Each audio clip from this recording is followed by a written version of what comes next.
بسم الله الرحمن الرحيم ومن يبتغ غير الإسلام دينا فلن يقبل منه وهو في الآخرة من الخاسرين. تر داسې اندازې هغوی پر دین او پر عقیده باندې اعتماد لاسه ورکوي چې بیا اعاده یې ډېره ګرانه وه. دا د چا په مټ؟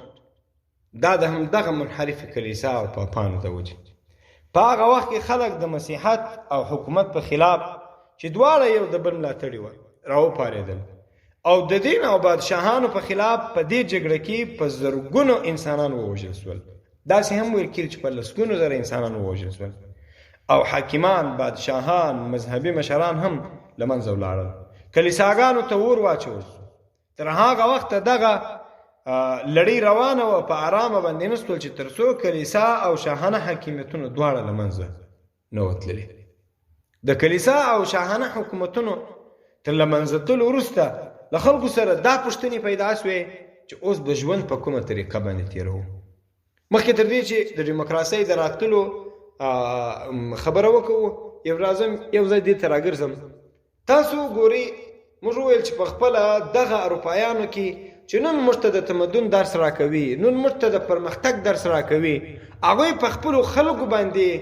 هغه د وحشت او د بربریت قوانین او احکام تطبیقول چې خلک یې په وچ زور او په قصدي شکل باندې دې ته مجبوره کړله چې هغوی دین پرېږدي، هغوی عقیده پرېږدي، هغوی لادینیت یا سیکولریزم، الحاد او دهریت ته ولاړ شي. دا په کومه وجه باندې؟ دا د دې لپاره چې هغوی ظلمونه کول، هغوی مذهبي استبداد تر دې اندازې باس مولوي صاحب جزاک الله بس جزاک الله کښېنه مهرباني وکړه. د هغوی مذهبي استبداد تر دې اندازې پورې تللی و چې هغوی خلک مجبوره کول چې له دینه واوړي. هغوی خپلې بندګۍ ته د اله د بندګۍ په ځای خپلې بندګۍ ته خلک رابلل. که نه نو همدغه اروپایانو خو مسیحیت لره، منحرف مسیحیت یې لره، همهغه باندې دوی عمل کوي، د ژوند لاره یې همهغه وه. خو هغه مسیحیت تر داسې اندازې تحریف شو چې هغوی د کلیسا پاپانو خپل ځانونه د الله نمایندګان بلله. اول خدا باید ووایو چې دغه د تمدن زامن چې متمدنیت په دغه وحشتونو بربریتونو کې بولي، ځکه خو پر اسلامي نړۍ او پر عالم اسلام باندې هم داسې وحشت او بربریت روان دی. مسلمانان په اورونو کې اچول کېږي، د مسلمانانو مالونه لوټېږي، د مسلمانانو زنانه او مردانه ماشومان ځوانان ترې تم کېږي، هر قسم فکري، جسمانی او نور تعذیبونه ورکول کېږي، څوک یې غږ هم نه اوري. ځکه د نوي دین، د نوي کفري دین او نظریې ډیموکراسۍ قوانین او مادې هم په دې د څوک چې ډیموکراسي نه مني هغوی ته باید هم داسې ورکول شي. یو وخت چې خلکو دا تمدنیت په هغه دینونو کې بله، نن هم هغه د تمدن بچان په ډیموکراسۍ کې دغه تمدن ګوري. ځکه دا ډیموکراسۍ هغه وخت منځته راغله چې دغه وحشتونه تر داسې اندازې ورسېدل. اروپایانو دا پرېکړه وکړل چې اخرنی پاپ، اخرنی کشش د کلیسا به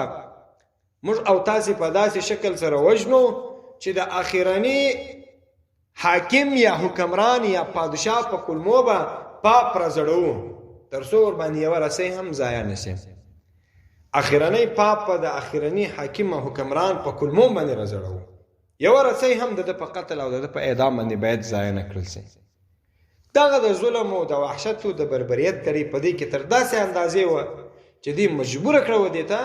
چې دوی و بېدینۍ ته مخه ونیسي. هم یې کلیسا له منځه یوړله، هم یې شاهانه نظامونه له منځه یوړل. د دواړو په مقابل لسګونه زره انسانان په دې منځ کې ووژل شول. د کلیسا او د نظامونو ترمنځ، د کلیسا او د عوامو ترمنځ، د حکومت او د عوامو ترمنځ اوږدې جګړې دې منځ کې وسولې. نو دا یادونه مې په دې وکول چې دا خلک نور موږ ته تمدن راشي، دا خلک نور موږ ته د بشر حقوق راشي، دا خلک نور موږ په دې پوکوي چې تاسو بشر ته حقوق نه دي ورکړي، په داسې حالت کې چې اسلام 1400 کاله مخکې د تمام بشریت حقوق څه کوي چې د حیوانانو حقوق هم محفوظه کړي دي، د کافرانو حقوق هم محفوظه کړي دي، د زناورو حقوق هم محفوظه کړي دي. کافر ته خپل ځانګړي حقوق په خپل غیږ کې د اسلام د مبارک سپېڅلي دین هغوی رانغښتي دي. د اهل ذمه کافر یو رقم حقوق دي، او د هغه کافر چې د سیاحت لپاره راغلی وي بل قسم حقوق دي، هغه کافر چې کاروبار او معاملات وي ورسره د هغوی بل قسم حقوق دي، هغه کافران چې حربیان وي د هغوی سره بل قسم تعامل. دا ټول حقوق الله تعالی او رسول الله صلی الله علیه وسلم د اسلام په سپېڅلي مبارک دین کې موږ او تاسو ته ټوکړه په ټوکړه ذره په ذره راښولي دي وخپلو خلکو ته مسلمانانو ته چې په دې دین ایمان او عقیده لري آیا د هغوی حقوق په څنګه په دې دین کې نه وي محفوظ د زنانه چې د ټولنې یا د انسانیت یو بل جز دی بې له زنانې څخه دغه دنیا نه سوی پیدا کېدلی د انسانیت نه سوی پیدا کېدلی د انسانیت منځ ته نه سوی راتللی نو د هغوی لپاره به څومره ځانګړي حقوق الله جل جلاله ټاکلي وي ځکه دا زنانه د نارینه دا کائنات د موجودات ټول الله پیدا کړي دي دا ټول کائنات د الله جل جلاله تخلیق دی نو کله چې دا د هغوی تخلیق دی آیا د دوی په مشکلاتو د دوی په ستونزو او د دوی په طبع او په مزاجونو به د دوی د فزیک او د دوی له دماغ او د دوی د فکر د دوی د خواهشات سره موافق سم چلن یا غبار او بوج په دنیایي زندگی کې دوی پورته کولای شي الله جل جلاله شور باندې خبر وي کنه مخلوق د الله جل جلاله تاسو خبر شنو چې الله ور باندې څه خبر دی الله به ورته څه قانون ټاکي الله به ورته څه لارښوونه او هدایت ټاکي کنه مخلوق نو چې الله ورته څه ټاکي نو هغه خو دا کتاب دی او خو د آسماني دین دی او هم دا شریعت دی د خلک ولې د دې په مقابل دښمني کوي دوه شان یو دا چې دا به آسماني دین نه بولي خو مسیحیانو هغه وخت هم د عقیده لري چې د آسماني دین دی ډیرو مسیحیانو هغه وخت د رسول الله صلی الله علیه وسلم تایید او تصدیق وکړي حتی د مسیحیانو د یهودیانو علماو عبد الله ابن سلام څوک هغه د یهودي یو غټ عالم وکړو هغه چې کله د رسول الله صلی الله علیه وسلم تصدیق وکوي او پر رسول الله صلی الله علیه وسلم باندې ایمان راوړي هغه ذکر راوړه چې هغه په خپل انجیل کې د رسول الله صلی الله علیه وسلم هغه اوصاف چې الله ذکر کړي و هغه ټول په دې کې موجود و په دې باندې عیسویان عقیده لري چې د آسماني دین دی دا برحق دین دی خو الله تعالی د دې د دشمنی پاک له فرمایي بسم الله الرحمن الرحیم ولا يزالون يقاتلونكم حتى يردوكم عن دينكم ان استطاعوا دغه دین څخه د اړولو قصد یې لري وزات چې دی ولي مرد دین ساړوي باید پر ځای د دې چې د آخرت او د دنیا نجات پیدا کړي او باید دین په دې دین منګولي ولینسي نه شیطان دوکه کړی دی د شیطان هغه وعده هغه قسمونه چې الله تاخصي دي چې قسم دې می په ذات ستاسو وي یا رب تر څو چې زما توان وي زبا په لارو کې ستاسو بندگانو تکشینم چې هغه ساله طرف واړوم د ورو طرف ځکه چې هغه خپل ملګری پیدا کوي نو موږ وایل چې د کلیسا دغه ظلمونو او د وحشتونو او د دې د بربریتونو په نتیجه کې بیا دیموکراسي منځته راغله موږ په دې ځای ته رسیدلی وو چې کله د شاهي نظامونو او د کلیساو له منځه وړل دا لړۍ ختمه شوله خلک د دې ظلمونو څخه خلاص وله نو بیا دې دا حس کړله چې موږ یو داسې قانون ته ضرورت لرو چې باید دغه قانون لمخې موږ تګ وکړو زندگی وکړو کشت و گذر وکړو موږ به اوس د کوم قانون لمخې ژوند کوو د کوم قانون لمخې به حق او ناحق پیژنو د کوم قانون لمخې به روا او ناروا پیژنو د حق او د باطل د معلومولو لپاره به معیار څه ټاکو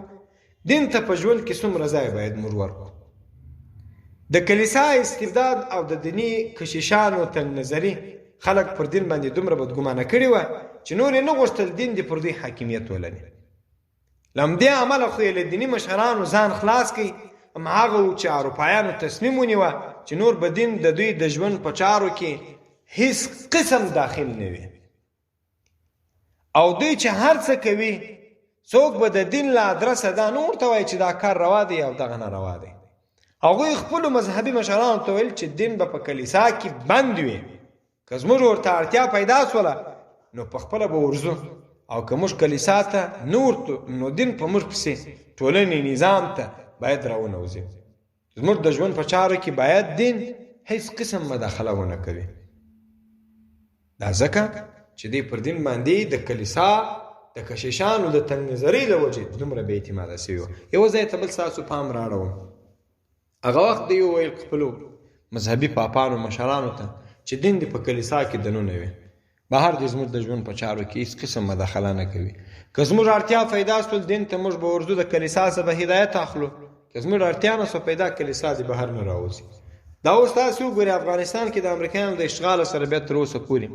په دې 14 کاله کې امریکایانو دا کوشش کړی دی چې مسلمانان داسې کې لکه څنګه چې اول ورځ په دې کې د دیموکراسي حاکمیت راکړه پر دین باندې بې اعتمادي راکړله او دین څنګه د ژوند د چارو سره داخل وایستی چې د سیکولریزم او الحاد ته تلله مسلمانان هم دا شانتي جوړ کړي د هغوی دپاره اوس دلیل درته وایم ګورې دی وایي چې دینی احکام دی په مدارسو کې په کتابونو کې په مساجدو کې په ذکریالونو کې هلته دې دنونه موجود وي بهر دې نه راوځي بهر دې دینی احکام نه راوځي نه دې هغه تطبیقیږي هغوی دې نه د حقوقو په بخش کې راوځي هغوی دې نه د اخلاقو په بخش کې راوځي هغوی دې نه د حاکمیت په بخش کې راوځي بس هلته مدرسو کې دي وي دا خلک چې استدلال نشي چې تاسو وګورئ په کفري نړۍ کې مدارس خلاصې دي په افغانستان کې د دیموکراسۍ د حاکمیت مابعد د مدرسې او مساجدو ته خو اجازه شته مدرسې خو نه دي بندې موږ خو دا وایو چې صحیح د مدرسې نه دي بندې دین په هغه شکل سره کیږي خو دا دین صرف کوم دومره قدر دی چې هر سړی ذاتن پوسو هر سړی ذاتن پوسو تاسو ګورئ په مدرسو کې چې کوم قرآن حدیث د درسیږي تدریسیږي هغه احکام د قرآن او د حدیثو د مدرسې له چاردیوالۍ بهر تاسو وینئ اول شرک فی الحاکمیت دی چې قرآن سراسر مخالف دی تاسو د باندې دا لیدلی دی په مدرسه کې د همدې لارښوونه ورته کیږي چې شرک فی الحاکمیت نسته تحاکم الی ما انزل لغیر الله دا کفر دی او تحاکم الی ما انزل هغه څه چې الله نازله کړي په هغوی باندې حاکمیت دا د اسلام تقاضا ده او باید حاکمیت و الله ته سي خو دلته حاکمیت دیموکراسۍ ته دی دلته حاکمیت وګړو ته دی هم هغه نظام تر چتر لاندې دغه مدرسه چلیږي دغه مسجد چلیږي دغه درس ورکول کیږي نو دغه احکام ولې نه تطبیقیږي دغه احکام ولې نه نافذیږي ولې به هر په زنا باندې یو څوک نه سنګساریږي ولې د قطاع الطریق او د سارق لاس نه پرې کول کیږي ولې د فحشا او د بربندۍ او د عریانت په مقابل شرعي حد نه جاری کیږي تاسو ګورئ د شرعي حدود مطلقاً له منځه یوړله اخو هلته پرېږدم زنا سره عام شراب سره عام قتل سره عام غلا سره عام د خلکو عزتونه سره عام لوټیږي دینی توهین او دینی انحراف سره عام روان دی مسیحیت او الحاد ته خلک دعوتیږي کلیساګانې سره عام خلاصیږي دا ټول شان عامیږي په مقابل د اسلام یو حکم نشي نافذېدلی یو حکم نشي تطبیقېدلی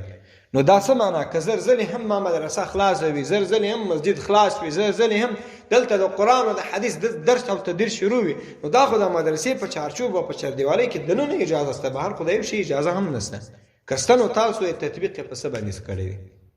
نو دلته مسلمانان هم هغه شان په دین باندې بې اعتماده جوړوي دین د مسلمانانو د ژوند له چارو څخه داسې لرې کوي لکه څنګه چې د مسیحیانو د خپل ژوند په چارو کې دین ته نقش او رول ور نه کوي هغه یې ایسته کوي که د اړتیا او ضرورت وخت سو دی به ورځي و کلیسا ته همدا رقم دا خلک وایي که کوم خلکو په دین باندې فیصله کول یا دین او شریعت خوښ و هغوی دې ورسې مدرسې ته موږ څه مشکل نه ورسره لرو او کومو خلکو که نه غوښتي په جبر سره ته نسې ورته ویلی چې ته دې دغه شی داسې وکوې دا مخالفت د دین دی وکړي دا مخالفت د اسلام دی وکړي دا مخالفت د شریعت دی نه ته دا نسې ورته ویلی ملا صاحب استاد صاحب عالم صاحب شیخ صاحب پیر صاحب طالب صاحب قاری صاحب حافظ دا حکم ته نسې کولی خلکو ته ویلی سي چې ولې دې دا شکل او ماډل داسې جوړ کړی دی ولې کاروبار داسې د سود په طریقه کوي ولې د نکاح په دې شکل ده ولې د په حاکمیت کې داسې موضوع ده ولې د هر څه ولې د کاروبار په کیپټالیزم باندې روان دی ولې د شخصي ازادي د لیبرالانو غوندې ده لکه د انګریزانو ولې د نور ته حاکمیت په دیموکراسۍ باندې دی په اسلام باندې ولې نه دی دلته د مسلمانانو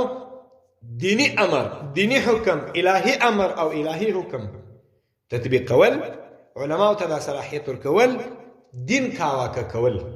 دا ټول له منځه وړي دي دین یې بېواکه کړی دی قرآن یې بېواکه کړی دی حدیث او شریعت یې بېواکه کړی دی که یو څوک په خدایي دین خوشحاله وه په خدایي حکم یې فیصله خلاصول وردسې خلک د خلاص کې موږ مشکل نه لرو همدا رقم کلیسا هم په هغه اول وختونو کې داسې ویل نو بالاخره هم هغه و چې دین د غربیانو د سیاسي اقتصادي اجتماعي عسکري او اخلاقي ژوند له ساحې ووتی خپل ځای پر دین باندې یعنی خپل ځانونه خپل عقیدې دا یې له دینه څخه ټوله لرې کړل او داسې یو نظام یې رامنځته کوي چې هغه نظام دی سیکولریزم وي، هغه دی د دین په چارو کې، د ژوند په چارو کې د دین داخل نه وي. په ژوند کې د کلیسا نقش ته د پای ټکی تر ورکولو وروسته اروپایانو د خپل ځان لپاره یو داسې نوی دین جوړ کړي چې په هغه کې د دوی اخلاقي، سیاسي، اجتماعي، اقتصادي، عسکري، پوځي، صنعتي او نورې ټولې چارې پر داسې اصولو او په داسې نظام کې تنظیم شوي چې پر دین باندې هغه نه وي ولاړ، هغه د خلکو پر رایه ولاړ وي. هغه څه شی و؟ هغه ډیموکراسي و.